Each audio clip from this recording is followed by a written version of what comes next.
I am always delighted to come back to GCC. I've come here many, many times over the last 30 years to give presentations, to be on panels, to be in the audience, to be on your wonderful campus. And I just want to say I have many friends in the room, and I am delighted to be with you again. Let me tell you about our time and what's in store for you that I am thrilled about. I want to welcome you to What Can We Do About It?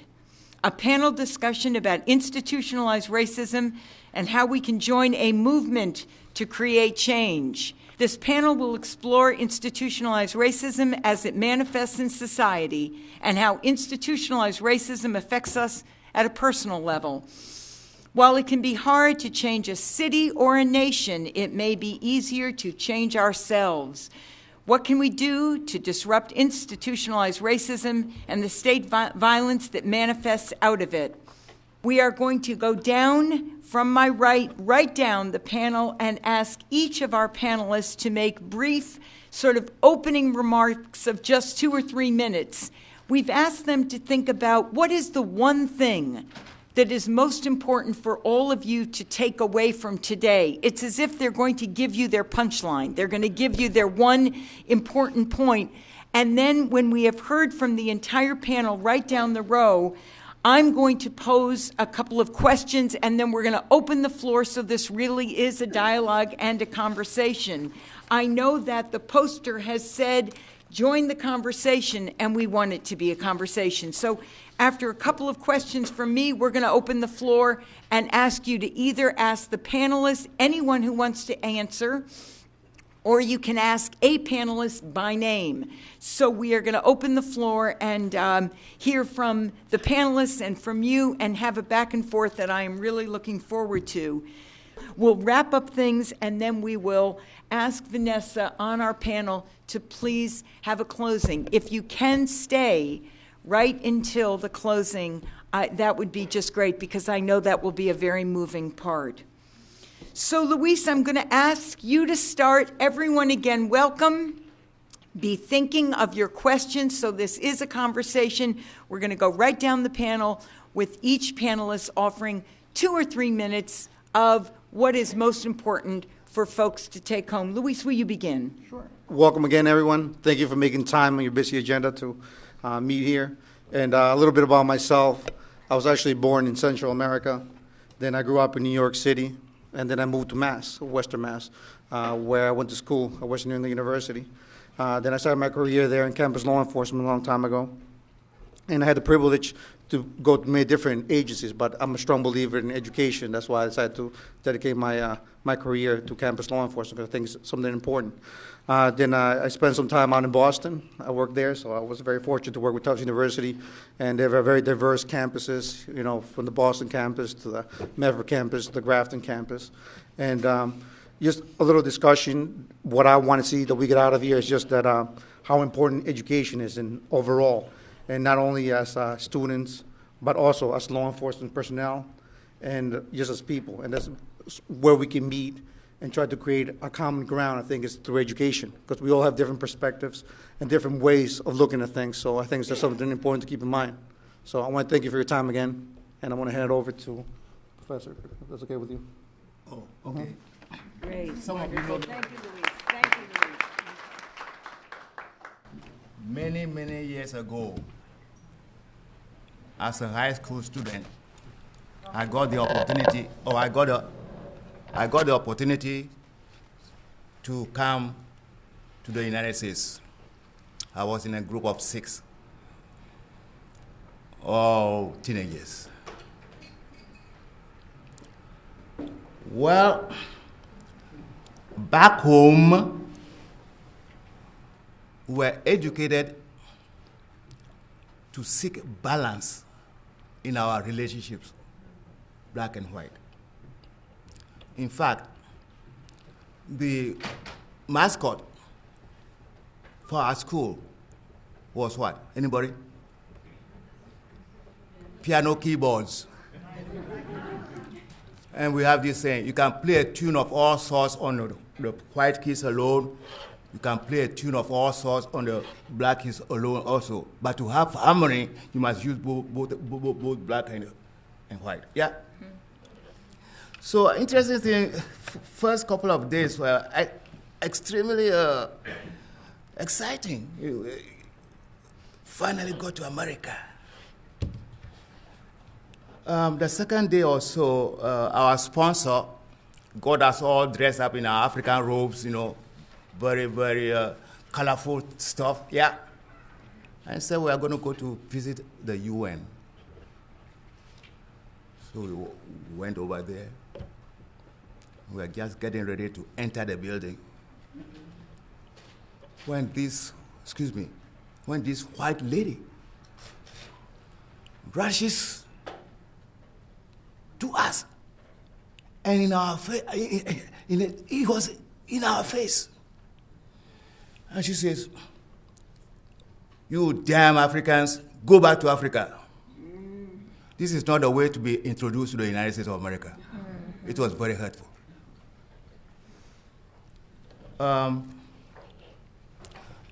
I'm thinking of this thing called institutional racism. I have a different perspective on that. I think that racism is systemic to the society. The system was not built to enhance the opportunities for black people. And it has been so for a very long time, systemic. Let me try this. Comparing them by their faculties of memory, reason, and imagination, it appears to me that in memory, blacks are equal to the whites. In reason, much inferior. And in imagination, blacks are dull, tasteless, and anomalous.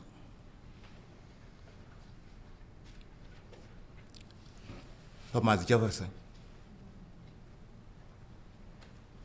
I'm putting another little bit of history here. If you remember, we had 13 colonies to start with, yes? The first one was Virginia, yes? And that was founded in 1607. The next colony to be established is our own state here, Massachusetts. And Massachusetts was established in 1620. In Virginia, in 1619, Africans already arrived. That early in our history, Africans were already present here. Now, 1619, it seems to me, if you do the math, it appears that Africans or black people have been here longer than almost everybody else, except Native Americans. We have been here longer than almost every group. And if anyone is going to be entitled to rights, we should be entitled to rights as well. In 1790, we finally have the United States of America. And George Washington was promoted to become the president of the United States. A young nation. But a lot of things were already bubbling. We also know that not many slaves were in the North, but we did have some. But most of the slaves were in our southern states, right, everybody? In 1790, we decided to find out how many of us there are. It's called a census. And in the Constitution of the United States, it's declared that every 10 years, we must have a count. You know that. So let's take an interesting look at some numbers. In Massachusetts, the black population, the slave population was about 1.4. In Connecticut, 2.3. In Rhode Island, 6.3. New York, 7.6. New Jersey, 7.7. Pennsylvania, 2.4. You got that so far? Okay, that's us, we in the north, right?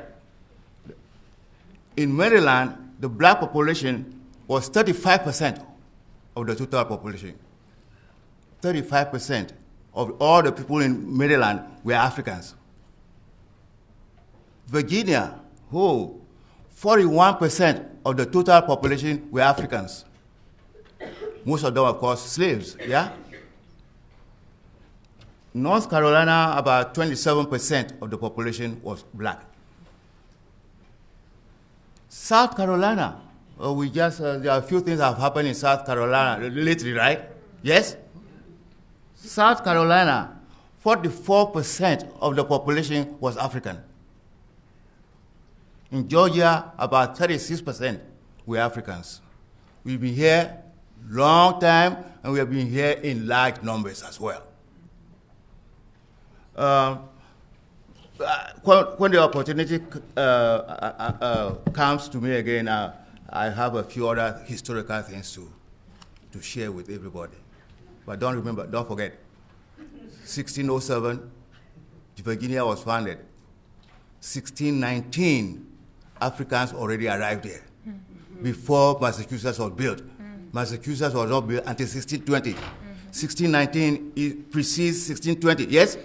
We'll be here a long time. Dovie, thank you so much. Thank you so much, Dovie. That's so helpful. And Vanessa, will you share with us, please? Gladly. Okay, hi. So I'm glad that I sat next to Dovie because it's always really important for me to start with context. So one quote that has a lot of meaning to me is a quote by the Pan-African leader Marcus Mosiah Garvey, who said, "A people disconnected from the knowledge and culture of their history is like a tree without roots." And so for me, it's really important that we recognize how this country was founded, which was on the genocide of indigenous people and the forced capture and enslavement of over 60 million African people.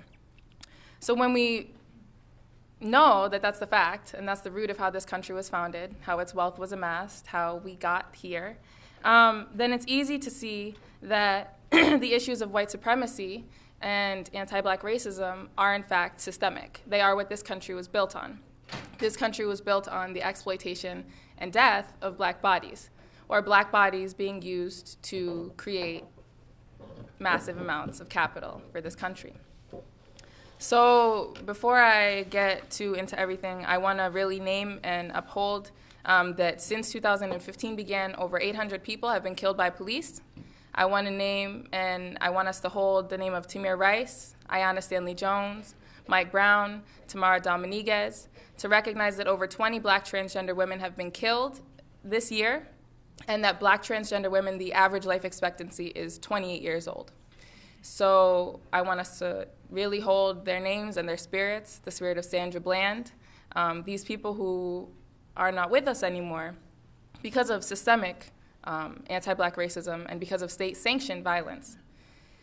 So keeping those people in our hearts as we move forward. We know how we got here, so we're here. So I am the co-founder of BLM 413, which is one of the local Western Mass chapters of Black Lives Matter. Black Lives Matter is not a hashtag. It is a network with over 26 chapters internationally. We have several chapters that are actively organizing here in Massachusetts, and I am an organizer with one of those chapters. I do work with the Trigger Media Collective and with Orange Ink. And those are spaces for predominantly indigenous people, black people, young people to tell our stories. Because one thing that I think that is one of America's strongest weapons is not the police or guns or tanks, but it's the media, and it's the idea to put out a story. And so right now, one of the stories that I've heard a lot in the media is that Black Lives Matter is a terrorist hate group who kills cops, and police are here to serve and protect the community. And so when that's the story that's presented and you force people to choose a side, it becomes kind of difficult. So for me, telling our own stories and preserving our stories is really incredibly important. So that's some of the work that I do and that people that I organize with do. So keeping in mind that America was founded on genocide and enslavement, I want to name that one of the institutional and systemic problems, this is about money. So I want to remind folks that there are more black and brown men currently incarcerated than were enslaved in 1850, that the United States has 28% of the world's prison population and 5% of the world's population, that in Chicopee, just a short drive from here, the women's prison, which was built a few years ago, despite active attempts to stop it from happening, is going to expand by 10,000 beds. I don't know how many women are in Massachusetts, so they'll be bringing some over from different parts of the country. But this is about money.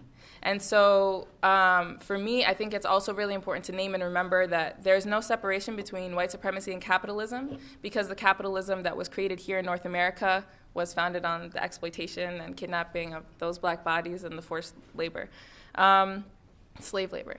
So I also want to name that in this movement that we currently find ourselves in, we don't see it as a new movement. We see it as 500 years of continued indigenous resistance. And so for me, it's really important to name that, because as we're here in 2015, a black person is killed every 7 hours by police, but Brother Mumia Abu Jamal is still incarcerated. It's 34 years right now, and he's dying, and they don't want to give him medical treatment. Our brother Leonard Peltier is still incarcerated for his work with the American Indian Movement. These factions, like COINTELPRO and SWAT teams and the FBI, were founded to squash and quell black liberation movements and black resistance. And so this kind of uprising that happened, the language that we found with Black Lives Matter after Trayvon Martin was killed, and then the movement that was sparked after Mike Brown was assassinated so brutally and his body was left in the street in Ferguson, Missouri for 4.5 hours, is nothing new. But it's another point in history where we find ourselves strong enough to stand up together again and say enough is enough. And like Eric Garner said before he was killed, I can't breathe, and we have to move forward. So I will leave it there. Oh, Vanessa, thank you. Thank you. Thank you, Vanessa. Thank you, Vanessa. Yaping, would you share at this time? So, I want to speak to other folks in the room who, like myself, have white skin privilege and have either grown up white or pass as white in most situations. For me, what's been really important is to really understand how much I don't know at all about racism from my own experience. And that for me, what's been one of the most important things is absolutely trusting and believing the words and experiences of people of color who go through it, and the leaders in the Black Lives Matter movement, black folks that are on the ground organizing, that are writing, that are making videos, that are speaking out, and to follow the leadership of people that are actually doing the organizing. And doing education, like self-education every day, and just remembering that my own experience doesn't give me insight into how this society is a white supremacist society in every single way. So yeah, just to listen to the words of people here.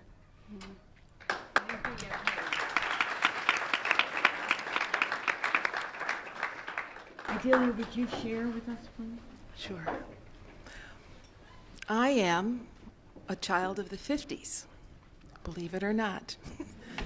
So I was born into a mixed-raced family. My father is white. My mother is black. So I want you to try and imagine what life might have been like. She starts laughing.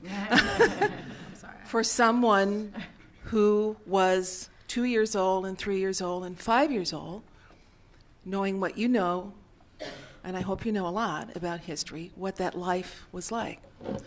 And I wasn't born in the South, I was born in the North, I was born in Minnesota. And so I have ridden on trains to go south to be with my family, my black family. And when we got to Kansas, my grandmother and I were told you have to go to the colored section of the trains. And I have also drunk from fountains that said for colored people only, although I did sneak and drink from the whites only fountain to see if it was different. Because I thought it was a lie, and I was sure that it was, because I knew that there wasn't any difference between my mother and my father. And so my journey has been very, very long. It feels like forever, and yet just a blink, arriving in 2015. And I've been a part of the system because I am a college administrator. You know, the dark side, those of you, and they know what that means, oh goodness. But not really. And I have been in Holyoke Community College since January 19th, 1982, long before most of you were even born. And when I arrived there were only 6 people that even looked remotely like me. And now, 27% of the administration and faculty and staff, some variation of like me, and the student population is about the same. And we are on the cusp of becoming a Hispanic serving institution, which means we would have 25% Latino students and have had it for consistently across 3 years. And that didn't happen without a lot of very deliberate action, and we would move 2 steps forward and 5 steps back, and progress was made in some fronts and just destroyed in others. And a lot of assaults on our character, our intentions, our credentials. I could do the whole gamut. And yet, we managed to get there. So that's just important for you to know. And what I want for all of you to leave here with is this. If any part of what you've just heard from my colleagues this way, if the words white supremacist, if the history that was just replayed with the statistics associated with it, or any of the facts that were just, what did you call it, spoken? If that made you uncomfortable, you need to deal with your stuff because it's in there. It's in there. And the denial that people have, I find it kind of amazing, but we are Americans after all, and our senses have been dulled, to say the very least, because there's a constant and very deliberate, I think, reinforcement to keep us separated, because in the final analysis, it really is about the money. Follow the money, always. Who built it, who benefits from it. And that's a simplistic way of approaching it, but it's also very real.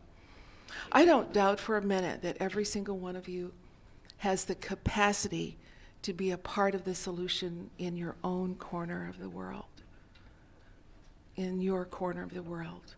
You may not move the entire world, but you have the ability and capacity that in the circle that you move to stop it, because you can stop it with your words and your body. When you hear it, when you see it, you can say, wait a minute, what do you mean by that and why?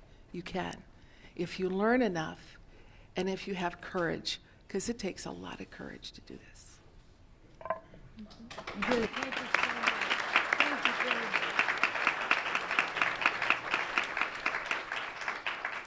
And Nick, would you share with us at this time? Well, I feel like I should just get a slice and go home. I mean, you guys pretty much have said everything that needs to be said in terms of an introduction. But I've been a journalist for most of my career and a journalism teacher for most of my, for the last 25 years. And I'd just like to underline what you all have said about the importance of history and also underline what you said about what is within our power to do. I mean, we all have power. You just need to find out what that is, identify what that is, and exercise that power. I mean, you know, it seems like small things, but small things are really huge, you know, in terms of creating opportunity for people and really embracing love and sincerity as the energy that inspires you and motivates you to take the stand. And it's not easy. It's not easy to stand up for the right thing, because it's easier to just be quiet and let it roll on the way it's been rolling out, and to have these intellectual conversations in these small settings and sort of make ourselves feel good about, well, it's not me, you know, kind of thing. But as long as there's any suffering in the world, it is about you and about me all the time, and there's no getting out. And it's like, okay, you could like try to like run from it, but you know, my experience is any form of injustice that you don't stand up for, you try to run away from it, you run right into it, and you have to account, and you have to be able to sleep at night, and you have to be able to I think, move away from rationalizing why you didn't do something. You know, you can go into a whole like abyss of rationalization about why you didn't do the right thing, and you can convince yourself. You can convince yourself of the lie, but it takes courage of introspection, not just standing up. The courage to go in deep inside and say, okay, what do I need to work on? What do I need to do? And the other thing I just want to reaffirm, I know it's been said, you know, implicitly by the other panelists. You know, this is not a segregationist effort. You know, I used to teach kids, you know, early on in my career, and I taught a course called Covering Race. And some of the white kids would damn near have nervous breakdowns in that class. And one of the things that taught me was how much responsibility I had as a teacher to be a guide through their own introspective journeys and dealing with the lies that you've been told by your parents and your teachers. So just the bottom line for me is, if you have love, if you have empathy, if you have sincerity, we can answer that question of what is it? What are we going to do about it? Yeah. All right, thank you. Thank you.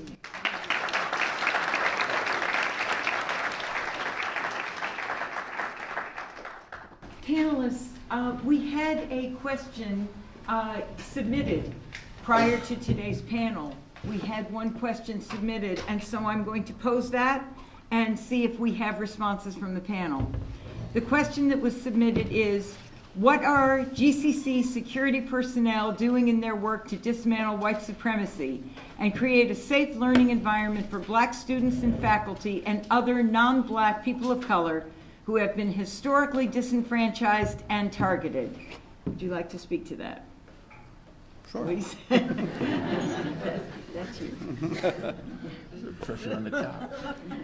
Well, like I said before, we can only find equality through education, and it's important to educate myself, my staff, and my security staff to look at things from all different perspectives. I tried to bring that to the table from my own upbringing and from different areas that I've been exposed to.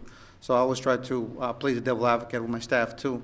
How do you feel if you're in that situation? And we try to be consistent in the way we treat people with respect and dignity, and try to, you know, hear what people have to say. It's a dialogue that we're trying to create here. That's the whole community policing perspective that we bring to the table. And it's always, we're only as good as you see us as good. Any security police department, any town, any city, any state police, you can only be as good as the communication you have with the community, because it's you guys that empower us to exercise our powers and exercise the information that you are willing to share with us, so we can accurately use the resources that is given to us. So that's what I try to do with our department, so we can provide the better services that we can to the community. Wonderful. Okay, thank you very much. Panelists, GCC is making progress. say more. Would you say more? Oh, no. The GCC is making progress? Yeah. How is it making progress? Well, just look around here. It's becoming more and more colorful. It's a slow process. process. So Toby, you would say there's progress in your years here. Yes. Okay. I've been here for 15 years now. And you've seen change, positive change. Okay. Panelists, I want to pick up on something that a number of you said or alluded to and see if anyone on the panel would like to take this and run with it or deepen some of the comments that you made or pick up on this and speak to it. We're being asked to be part of the solution and not passively complicit and part of the problem or the ongoing systemic and institutionalized racism that a number of you spoke to. Can any of you enlarge or deepen our conversation or help us with how this thread that went through many of your comments about being part of the solution and using the power we have to make a difference in our sphere of influence? Right now, I think that one of our concerns is the lack of economic power among African Americans. We have all kind very successful people all over the place, but economic power, that makes the difference. And the pathway to power is education. One of the not all of, one of the critical pathways is education. And you can't get anywhere by dropping out of high school. What's the name of the Baltimore woman? Marilyn Mosby. Yeah, Mosby. You've heard of him, right? In Baltimore? Yes? She persisted, undergraduate law school, and she got some power now. And she didn't hesitate to use it. But you have to have it first before you can use it. Thank you, Dovie. Vanessa, would you jump in, please? Yeah, a lot of things I wrote down. I think one thing actually that I have to name is that in talking about how these are systemic issues, I think that it's not just a matter of like communication with police.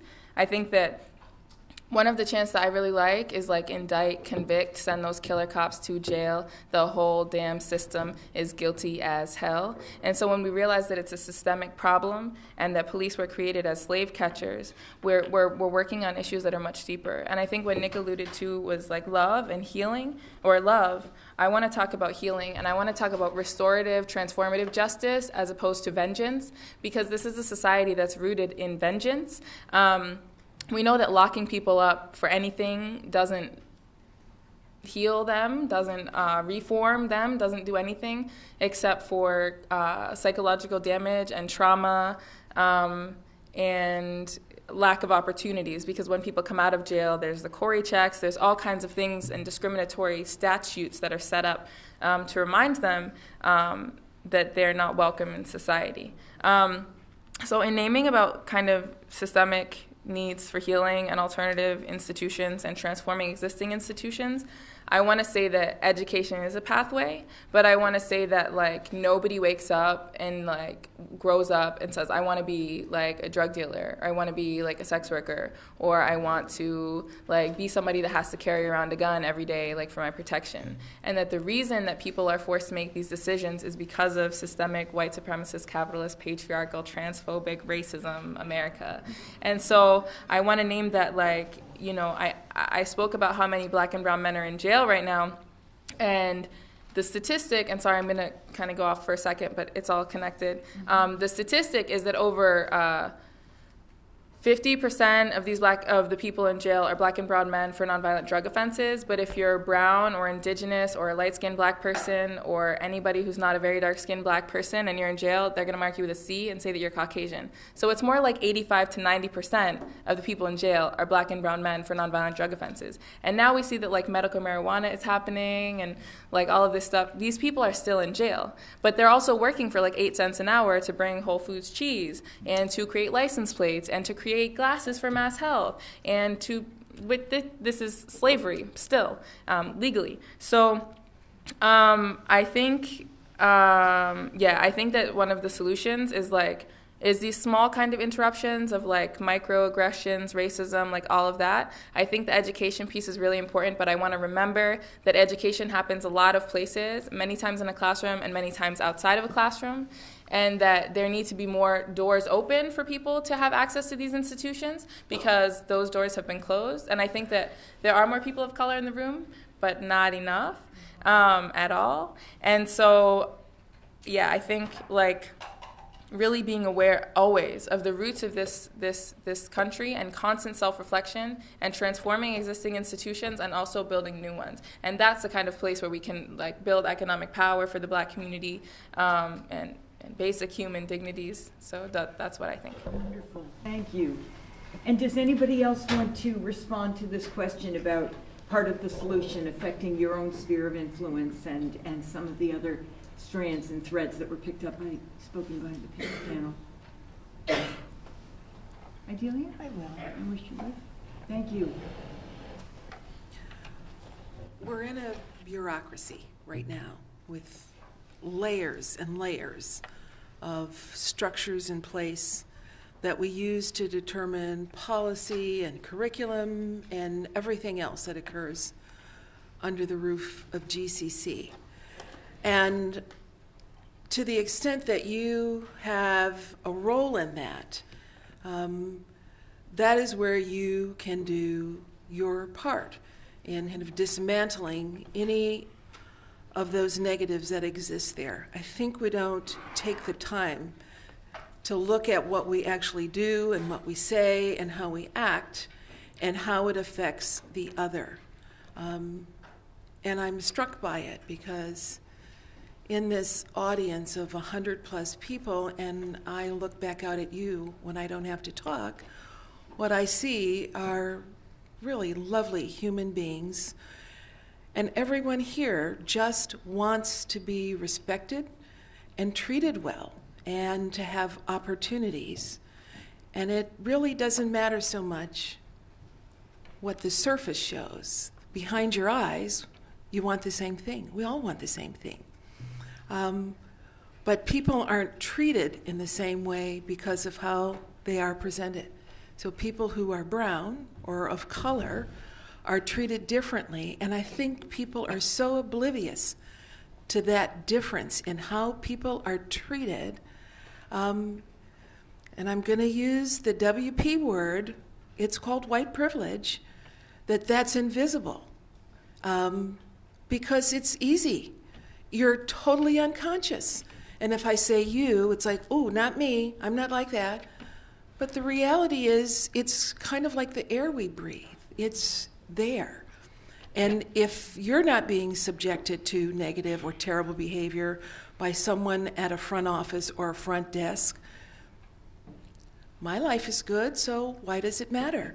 If you're not represented in the curriculum and the authors that are being used for English 102 or sociology or whatever don't happen to represent the spectrum, it doesn't affect you. You're not conscious of it. And those are things that people in the room can affect. You need to be deliberate about your work and look at it differently, with a different perspective, and say, does this represent everyone? Do we treat everyone here in our offices, in our buildings, at our front desk, at our services in the same way? Are we conscious about that? Or is it, in fact, are there two different modes? And often you find that there are. When we started to dismantle our own pathology at Holyoke Community College, and we are not perfect, I am not saying that, we are working on it all the time, those are the things we really started looking at. And folks were rather shocked, like, we do. So you need to step into your own circle and examine how you view the world and how you view others and what you can affect in the circle that you function in. And that's not abstract. Look hard at what you actually do with that in mind, that does this reflect, is this welcoming? You know, and are we treating other people differently? And you might be surprised at what you find. Thank Delia, thank you so much for jumping in on that. Panelists, I'm going to throw out one more topic building on your opening statements, and then we're going to open the floor to you all.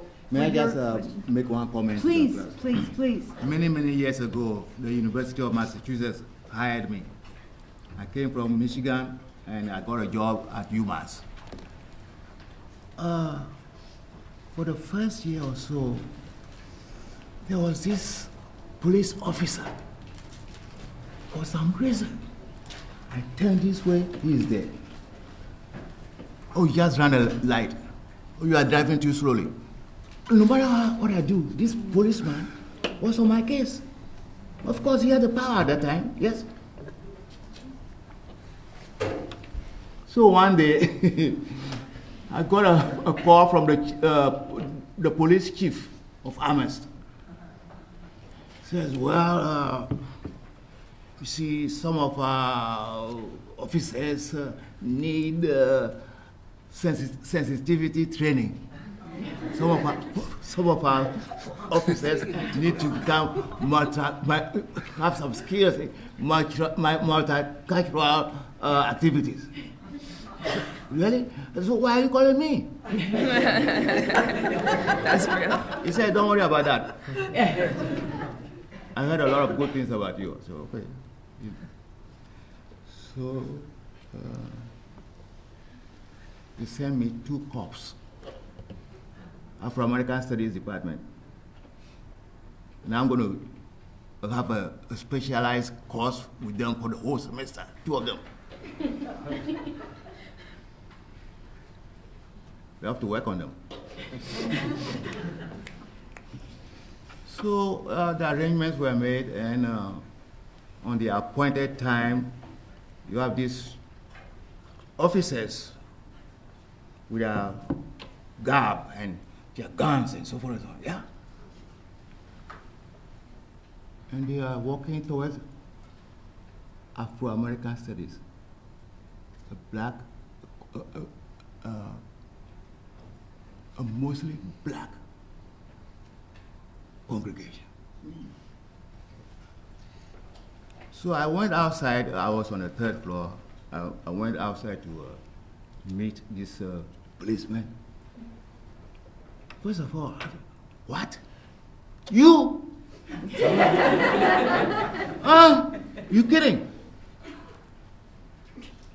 The power situation has been reversed. I'm not in control.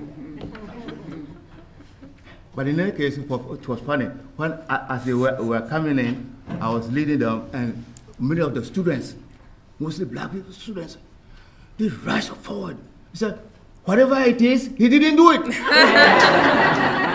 That's all great. Great. Thank you so much. So I hope you're thinking of your questions. I'm going to toss out one more, see if we have any response, and then open the floor. And the question, I'm picking up on the number of you who referred to economic issues and statements, and these are quotes. This is about money, and someone else said follow the money, and we talked about economic issues. Does anybody want to pick up on and speak to that? Great. Vanessa, would you enlarge on this for us, please? I'll just speak really briefly, and I'll let other people speak. And also, actually, I feel the need to make an annotation to something else I said, which was that nobody wakes up and wants to be a drug dealer or a sex worker. Those are also very legitimate jobs, and so also there's no shame in that. So I want to just clarify that that's not what I meant. But I also meant that lack of opportunities put people in really difficult situations, which leave people with few opportunities. So the question is about economic. And the follow the money. And but what is it, just expounding on economics? What did it mean when you said this is about money? Yeah. So, okay, I think that black people in this country have a spending power of $3.3 billion, but that goes into white institutions predominantly, because there are not so many predominantly white black institutions. Thank you.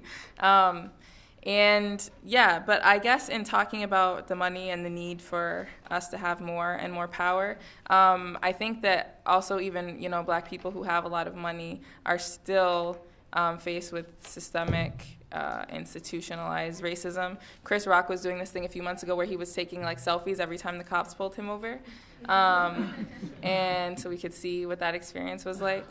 But I think like if you know, Ayanna Stanley Jones was shot dead when she was 7 years old, sleeping on the couch in her grandmother's house. So it's like, how can we even get old enough to have enough money to talk about these issues? You know, the school-to-prison pipeline sees that students are pushed out of school and into jail, and we know that black girls face higher suspension, but there's disciplinary practices than any other group in the country, and the young black and brown boys, when they're disciplined, that discipline leads to medication and then prison. And so, and that these 10,000 new beds that they're building in Chicopee for women are the generation of people who in third grade right now are being disciplined and are being sent to the office. That's who those beds are being built for. So, so we have to start, like for me, the practice always is decolonization, which means like repatriation of indigenous land, indigenous way, and looking at this from the broader picture of like where we stand. It means also reparations. The reparations pay cap in this country is $6.4 trillion. I love to tell people that because that's a whole lot of money. And that's what every black person in this country should have if we're going to talk about economic balance. And so that should give you an idea of like the impossibility of where we stand right now. But in naming that impossibility, like Angela Davis said, sometimes we have to imagine the impossible. And what I always like to think about is like, just a couple years ago, it was very common practice for black people being lynched to be a public affair and little children to be eating like watermelons and laughing. A couple years before that, it was common practice for black women to be sold on an auction block and separated from their babies. So I think that as black people, we have overcome the impossible many, many times. So we just have to keep doing that, and actually like people need to support that. And anyone with like any ounce of like humanity or compassion or life, like, it's your responsibility to support this movement in every possible way. So that's my answer. Vanessa, thank you so much. That's absolutely great. I'd like to add one Please, thing to please, that, Nick, to the economic stuff. You know, all of the students are carrying like averaging $25,000 to $50,000 in student loan debt, and that really is tantamount to a form of slavery and crippling of your possibilities. And the idea is to see a line directly to all of these issues around, you know, subjugation of minority populations and how your impact on that is impacted by this debt slavery. So I just wanted to put that out there. Yeah. Thank you for that. Thank you so much. Panelists, is it okay with you if we now open the floor? I think it's time to open the floor. And Leo, are you going to help me with this? Can I make a request that like women and people of color's voices be uplifted first, if people are comfortable with that? Thank you. I suppose anyone in the panel could answer this question, but I was sort of specifically going to ask Vanessa because of what you were saying, especially about like the school to prison pipeline and stuff like that. Recently, I'd been doing some research on slavery and constitutional amendments, and the fact that the constitutional amendment to so-called overhaul and abolish slavery, that there's sort of a caveat in it about how if you commit a crime and you are and you are committed for that, then like this is the exception where you can be used for slavery, and how when slavery was abolished, how they used that in order to go out and specifically target black communities and put them in there to replace the work that had been done by slaves. So that's a statement. The question part of that is your chapter or the greater Black Lives Matter working in like legal structures, like trying to work towards maybe, you know, at some point getting that overturned so that you can no longer discriminate and enslave people of color through the prison system? So thank you. And I think that right now it's not in the practice of BLM to like give away all of our plans. But I will say again that I talked about decolonization. So that means that we're coming at everything from a revolutionary perspective and not a reformist perspective. Like, why set the bar here? So I don't want police with body cameras. I want to abolish prisons. I don't want police with bigger flashlights and more black police. I don't want police. So yes, and for anyone who didn't know, yes, slavery is still legal in this country if you're incarcerated. Thank you for reminding people of that. Thank you for that question. Thank you for responding. Is there anyone else on the panel who would like to join with Vanessa and respond to that Yes, question? that could be a class project for you all. You know, I mean, I'm talking about the thing where if you have a conviction, it's very difficult to get a job. So to have your, you know, once you're quarried, then you get iced out of a lot of opportunities. You know, that could be a project for students. You know, just like the Innocence Project and the journalism school out in Northwestern. So, yeah. Basically, I think that people need to know practical, like right now, what about when I leave this class or this like talk? Like what about when I'm on the street? Like what about the way I'm living? Like what do I actually change? How do I actually engage in anti-racist, anti-patriarchy, anti-capitalist things, institutions? Like how do I do that in a small way? And I think people really need to know the actual small ways in which we can do that. Does that make sense? Oh, yeah. Thank you. Andre? Yes, Adelia, would you please respond? I've been listening to this question for a long time, so I have a lot of answers for you. So it really starts with the moment you step outside this auditorium, because I hate to say it, but most of you are going to switch this off because it's easy. And you shouldn't do that. You should keep what you heard with you. And the next time you hear someone label or say it, oh, why are those people, we are those people, complaining, and why don't they just, when you hear they and those, stop them. Say, what do you mean by they? Who is they? And why do you say that? Because that's the crux of it. And be conscious and be vigilant. I'm always struck by the good person, and there are a lot of good people, who will let bias and prejudice under your nose go unanswered and not respond to it. I'm 65 years old, and you see what I look like. You look And good. thank you. Oh, thank you so much. That's not a Donald Trump move either.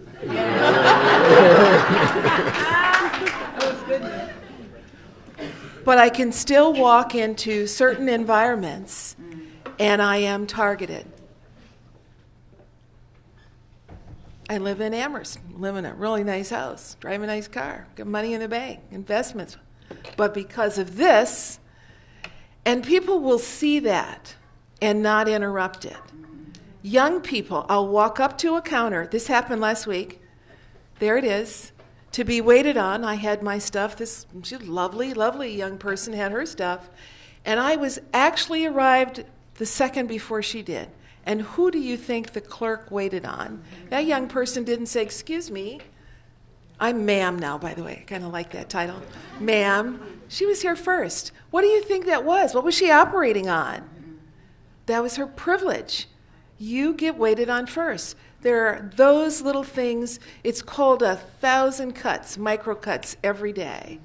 And you can interrupt that by not being a part of it and saying, why? Why would you do that? That takes courage to do. There are those opportunities around you all the time if you but pay attention to them. Thank you. That underscores the depth of the problem in this country. Yeah. It's deep. Yeah. Consider this. Last week, I'm just making it up. Walmart was victimized by a lot of shoplifters. Are you with me? But they couldn't do much about it because their spy cameras were not working. A few days later, imagine this, a few days later, a group of teenagers went to Walmart. Excuse me, a group of white teenagers went to Walmart.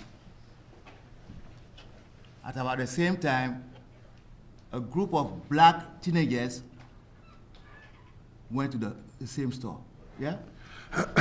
You know where I'm going with this? Who is going to be scrutinized more?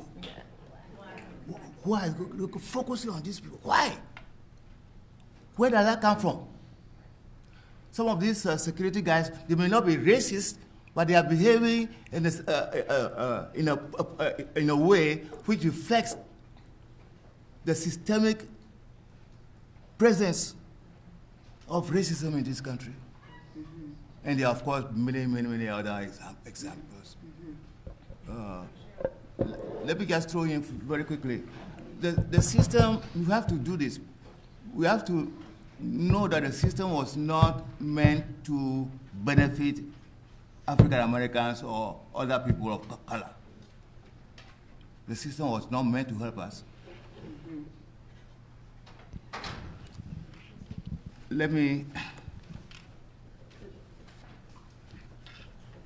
Let's take a look at our first 7 presidents.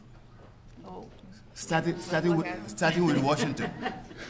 So we have Washington, John Adams from Massachusetts, Jefferson, Madison, Monroe, and then we have another Adams from Massachusetts, and Andrew Jackson as well. The first 7 presidents of this country, the formative years of this country, were dominated by slave owners. Yeah. All these guys, with the exception of Adams, first they are all from the South. All these presidents, they were all from the South. Mm-hmm. And most of them are slave owners. Is there any surprise that we have a problem? If our leaders were slave owners, what do you expect the rest? What is going on here? Thank you so much. If I can, please. I'm going to actually ask my comrade Yaping to speak a little bit, but so I think one thing, and that was named earlier on by Yaping, is like constant self-education, like self-education. Like that doesn't take any, you can be on Google, and now there's like a lot of awesome information about like white supremacy and like how to be an ally to black people and black trans women and how to support the movement. So like do self-research. Like it's really important. It's really, really important and necessary work. But there's a lot actually in Western Massachusetts of really active mobilizing forces, groups, organizations, individuals who are doing a lot to dismantle white supremacy and who are doing a lot to build community. The way that Black Lives Matter 413 works in most of the chapters is BLM is a black inclusive space, but we work very closely with our groups of white allies and non-black people of color who have just the utmost dedication and courage and stand with us and work with us, and who are received in different ways. So like one brief example, one of the actions that we did at a Walmart, we did a Walmart shutdown, and there were 10 of us, and we were like accosted by police and harassed and all this stuff. And then we went to the Walmart in Hadley, and we had like 300 people, but we had a lot of white students surrounding us, and the white students stood outside of the people of color, and the cops just sat back and watched us. And nothing happened. They brought police dogs one of the times, but they didn't let them out of the car. Nothing happened. So it's really important to also know your role, I think, in this movement, and know that like we don't all have to have the same role, and we all have different gifts and abilities and knowledge and things that we want to do. So I will say that, and then I'll ask you to share a little bit. Thank you so so much. To answer that question one more time, because I think it's really important. Sure. Yes, and I know please. there's other questions. Please. Yeah, so jumping off of what Vanessa was saying, so yeah, for the white folks in the room, for me that's looked like literally like every day spending time like, you know, reading books, reading articles, reading blogs, watching videos, going to events where it's time for me to just listen and not have my own opinions. And so to me, like, if we folks who experience white privilege are not thinking about this every single day, like throughout the day, then we're really missing something. It really, I think it takes that degree of like vigilance. It's like a practice. So like my Facebook, I pretty much just use it as an education tool. Like I blocked out all the people that don't post about racial justice, and I like follow the people that do, and I follow groups that are working on racial justice, and like my notifications are just like articles that are being put out about the Black Lives Matter movement and various issues. And yeah, so practically, like literally just doing that every day. Getting on email lists, like getting on the BLM 413 Facebook page so that you can like it and get the notifications so you can find out when they put out a call for action for a protest, like when it's going to be and how to go out to support it. There's some other, like, I think, you know, combating microaggressions every day is, of course, super important, and because these problems are systemic, figuring out how to be part of changing the system by following the lead of Black folks in the Black Lives Matter movement is really key. And so some of the white ally groups, there's one called Showing Up for Racial Justice that I think has been meeting mainly in the Northampton area that you can get on the email list for. I think there's one that's being formed in Brattleboro and more this area that you can become part of.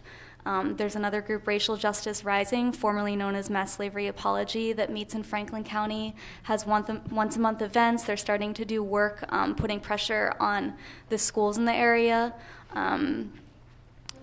So practically, like, becoming part of these, like, doing self-education, getting involved in these groups that are taking action in a collective way to actually change systems. But even, I haven't been at GCC in a couple years. When I was here, there were no required classes to learn about racism for white students. That wasn't part of the required curriculum, which is pretty ridiculous given we're not taught about how to think about this. But there was a required communications class where we watched these really, like, I mean, it was just, there was a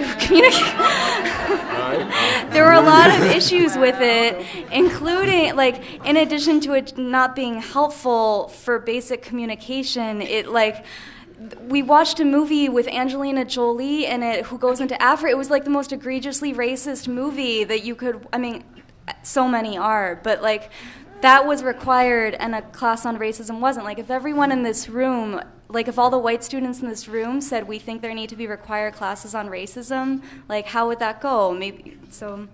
In addition, almost everybody here has a captive audience, your family. Start conversations, your brothers, your sisters, and your folks. They are difficult conversations, but if you don't say anything, if you don't discuss it, So do, like, colored people not get a second chance? Oh. No. Is that like the privilege of being white? Getting that second chance? Well, when it comes to felony records, that's pretty much the case. Right. And it's a whole thing. I mean, I heard of an effort maybe like a year ago. They were talking about where you could get your record expunged after 15 years. If you're 50 years old or 45, I mean, you know, that's not much to look forward to. Right. So. Yeah, the hard answer is no. Like Mike Brown was walking down the street with his hands up and was shot 6 times in the back of the head. And then his murderer was rewarded by becoming a millionaire celebrity who's now retired and living in an island somewhere. Like, the answer is no. But we get to have, like, unity and beautiful community and, like, solidarity with each other. But we don't get any second chances, and sometimes we don't get a first one. I think a lot about Ayanna and Tamir, who were 7 and 12, when they were killed for no reason at all. But I've, like, found really, really beautiful comrades, like, with who I can be really honest about my rage and pain and grief and the overwhelmingness of the situation, and who are also willing to fight with their life, like, by my side. which is a really beautiful thing. Thank you for that question. And would you Rodney Madison from Turners Falls. I just have to start off by saying the students and administration at Mount Holyoke are very fortunate to have. Is that where you're from? Holyoke. Holyoke community. Holyoke community. They're very fortunate to have you there. And I didn't think those were statistics of Mount Holyoke, by the way. That you. Come and visit sometime. So I had 4 kids. They all graduated Amherst College and UMass, and I hope they all came to some course, some seminar like this when they were. So I guess a lot of these students don't have to be here. I don't know if it's a requirement or not, but you know, a lot of young white people, and they seem like they're very attentive and interested, and they could be somewhere else perhaps. So how could any of these interested and eager to learn students kind of perpetuate racism in any kind of way? It couldn't be these students that we're talking about, or could it? That's a question. I think, you know, we all participate in nonsense, sometimes involuntarily. You know, it's like we're conditioned by our families and our environments, and you make transgressions and, you know, you're not even aware. But you got to have that room to learn, that room to not say things so pristinely, and then have a conversation about what you're thinking and why you think that way and why you're saying something a certain way. You know, covering race was at my school was offered last semester, and it got canceled because only 5 students signed up. I just found out that community college students can take courses at the university. Oh. There you go. There you go. It would be nice that that course filled up next fall. Yeah. I think one thing I want to say that's really important too, that we kind of talk about a lot, is like the system is over 500 years old. So unless you're over 500 years old, you have internalized white supremacy, you have internalized patriarchy, you have internalized misogyny, you have internalized all kinds of massive oppression. That's okay. Like, it's not okay, but that's what happens when you grow up under this. So, like, listen. And when people say, like, hey, you're being super transphobic, hey, you're being white supremacist, listen. And it's going to make you feel uncomfortable, but that's how we learn things. It's new to us. So if you feel uncomfortable, that's the edge of your learning curve. So listen, and then absorb it, and then move forward, and that's it. Like, it's pretty simple. Great. Listen. Thank you so much. And we have still an opportunity. This lady wanted to say something a while back. What happened? What's up? I wanted to go back to what Professor Davi was saying about, like, when you go places, like when recently this summer when I was like going shopping, I get followed by like half the people that work there, and most of my friends are white, so like when we go out, it's like they'll look at me first, or if I wander off, they'll come follow me. And like my friend went into the dressing room, and I was waiting outside of the dressing room, only had my wallet, my phone, no bag, because I knew already if I walked in with a bag, they would follow me. So I waited for outside the dressing room, and then the lady that works there, she was looking at me, and then she walked over, and she's like, who let you in here? How many items do you have? Why are you standing by the dressing room? I was like, I'm just waiting for my friend. And I think she realized, once I approached her, I'm like, you shouldn't be looking at me just because of the color of my skin. You have to be following me. I was the only black person in that store in Maine. So, like, I've learned to, like, I guess, approach them more. I feel like if you approach them as soon as, you see that they're following you, they won't do it anymore. But it is difficult not be able to, like, shop without them following you or looking at you, or security guards, like, wanting to check you before you leave or stuff like that. But I just think it's good to stand up for yourself when you're at the store. Thank you for adding that. Thank you so much. And Leo, we have some, and we've got, could you rise?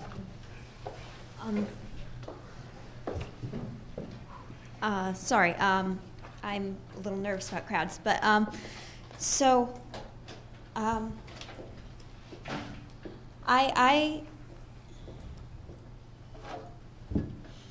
I'm stuck with this. Just come, relax. Take a deep breath. It will come. I don't like the S&M. I understand that it's there, and it makes me upset, and it makes me angry that it exists. And I can't say, why can't we all just be people? Because you're right, this country is founded on these things. This country is full of this stuff, and I'm privileged, yeah, because of my skin color, but I didn't choose it either. So yeah, thank you. Thank you so much for kind of being vulnerable and open. And if we could pass the mic to the elder in the back so he could ask one question. If I could actually address this a little bit. I think this, you're my elder. I'm so sorry. I'm so sorry. Anybody who's older than me is my elder. I'm trying to show respect to this brother in the back who is. That's some kind of prejudice, man. I don't know what you call it. Oh my God, ageism. We all have internalized stuff to work through. And what I want to say is like this piece that I just said about being uncomfortable. I'm reminded, like, Arundhati Roy gives this beautiful talk called Come September, and she talks about how when 9/11 happened, America freaked out, and she said, like, very gently, welcome to the rest of the world. So I feel like, when white people feel very emotional and they're like, that's not me, it's like very gently, like the emotions that you feel, I feel that, but then I also feel fear that my 13-year-old brother is going to be shot in the head anytime he goes to school. And I know that last year when he was in school, a teacher threw books at my brother and then they tried to suspend my brother. He could have been killed if he went to Springfield where they have police in the schools. So it's hard. And like, it's a hard, vulnerable awakening. And if you feel something that's really, really good, and that means you can join the good fight. So thank you for sharing. Person in the back. The elder in the back. No, that wasn't me. Yeah, well, you know what? I make elder look good, so it's all right. All right. I'm very happy to have just turned 56 years old. You know what? Wait, it's my birthday today, so happy birthday to you. Happy birthday to me. So my name is Michael. I have worked at this institution. I've graduated from this institution.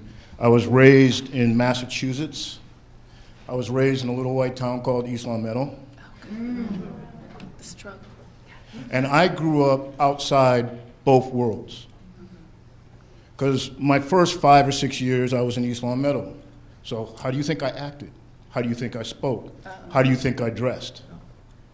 Then my grandmother who raised me brought me into Springfield to introduce me to my people and integrate me with my people. And I was rejected. Racism cuts both ways. It's one of the many isms that plague this country. My statement, or what I want to say, is that what's going to change all of that 500 years plus is you and me. Racism is the topic of this conversation, but it's all the isms. The system is designed to not only oppress people of color, which is the major target population, but anybody who is not white, rich, and on top. So you all have a common bond with us because you are not on top. You are not rich. You are going to walk out here like I have at 56 years of age, graduating from Elms College with a debt that I will never be able to repay in my lifetime.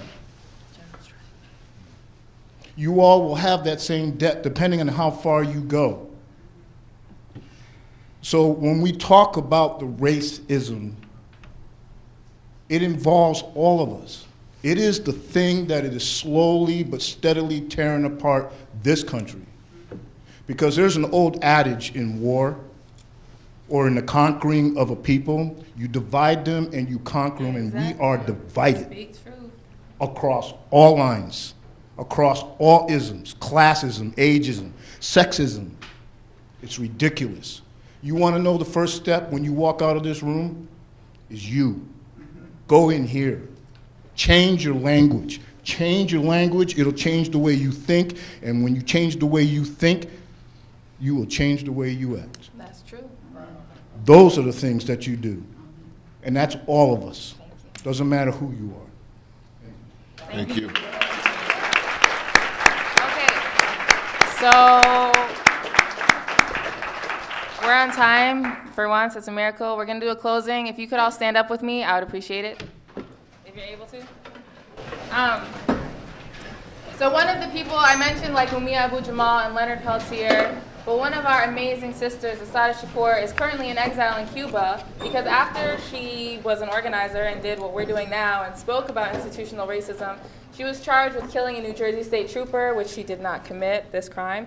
And she was incarcerated in all-men's prison, and she was tortured. And she and her comrades in the Black Panther Party and the Black Liberation Army got her out and brought her to Cuba. And she has remained in Cuba in exile since that time. And now that she is 71 or 72, there's been $1 million bounty put on her head by Chris Christie, saying that they need to bring her back to New Jersey so she can finish her prison term, which is insanity.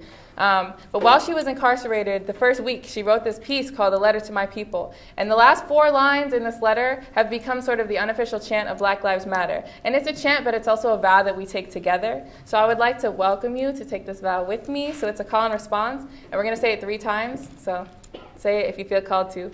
It is our duty to fight for our freedom. It is our duty to fight for our freedom. It is our duty to win. It is our duty to win. We must love each other and respect each other. We must love each other and respect each other. We have nothing to lose but our chains. We have nothing to lose but our chains. It is our duty to fight for our freedom. It is our duty to fight for our freedom. It is our duty to win. It is our duty to win. We must love each other and support each other. We must love each other and support each other. We have nothing to lose but our chains. We have nothing to lose but our chains. It is our duty to fight for our freedom. It is our duty to fight for our freedom. And it is our duty to win. And it is our duty to win. We must love each other and support each other. We must love each other and support each other. We have nothing to lose but our chains. We have nothing to lose but our chains. Thank you. Hey.